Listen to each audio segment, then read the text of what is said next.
Well, thank you, Deirdre. It's nice to be with you. It is an instance where everybody's working together, and this is one of those rare circumstances where the president's actually in the right place, and we ought to support him for that. This is good for the jobs. It's good for the economy. If you look at the impact of trade on our economy, even since 2009, exports have created 1.6 million new jobs in our economy. And those jobs, at least in the manufacturing sector, are good-paying jobs. They pay on average 13 to 18% more than average wages. So this is a good thing, not just for the farmers and ranchers that I represent in South Dakota, but it's for manufacturers, jobs generally, and I think for workers in this country who are looking for better paying jobs. This is a good way to generate growth in the economy and get those jobs available to them. Because we know Congress has essentially been stalled on a trade agenda, so in essence this kickstarts it.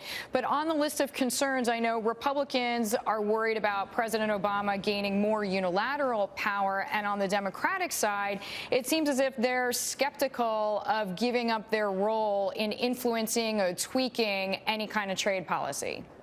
Right. Well, a lot of Democrats who are very heavily influenced, of course, by the unions are never going to be for this or probably any other trade deal for that matter. Republicans who are concerned about giving this so much authority to the president, this is a 6-year deal. So this is going to be not only this president, but the president who follows President Obama.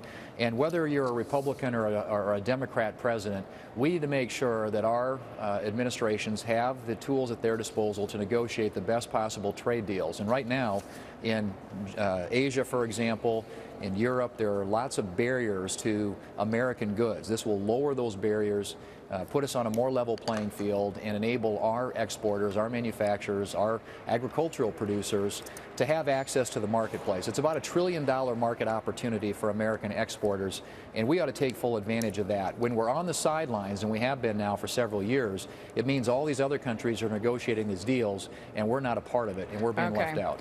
So U.S. Senate Democratic leader, I just want to read you this quote from Harry Reid, which I'm sure you heard maybe even firsthand. I have never, ever in my 33 years in Congress ever supported a trade agreement. I'm not going to start now. They are not good for the American people. They are not good for working men and women. It puts us at a disadvantage. I heard you say the opposite.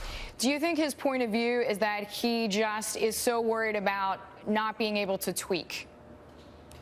About not being able to what? To tweak, to have influence. Well, that may be part of it, but like I said, a lot of Democrats and some of their constituencies, Deirdre, are never going to be for these trade agreements. But if you look at, again, in totality, and the numbers that I just mentioned are a good indicator of the impact, the positive impact this has on the economy. So Senator Reid has that opinion. I think that's an opinion that's shared by members of his caucus. But I will bet that if we can get this through the Senate Finance Committee today and on the floor of the United States Senate, there will be a lot of Democrats that will join Republicans. It will be a fairly big bipartisan vote, I think, in support of Trade Promotion Authority, which ultimately will lead to these 2 trade agreements that are so important to our economy and to jobs.